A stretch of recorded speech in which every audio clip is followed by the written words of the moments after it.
for biodiversity, climate regulation, and human survival, but they face growing threats from deforestation, habitat destruction, and climate change.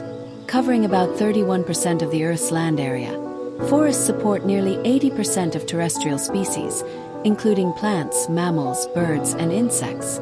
However, rapid urbanization, industrial agriculture, and illegal logging are accelerating deforestation, particularly in the Amazon, Southeast Asia, and parts of Africa.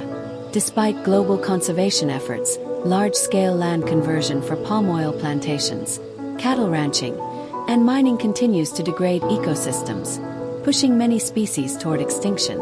Climate change is further intensifying these challenges, as rising global temperatures, prolonged droughts, and frequent wildfires weaken forests' ability to absorb carbon dioxide.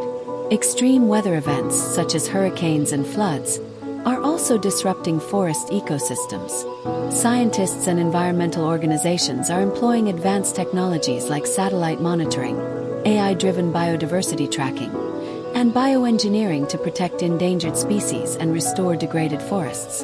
Governments and international bodies are strengthening environmental policies, enforcing stricter deforestation regulations, and promoting reforestation and afforestation programs.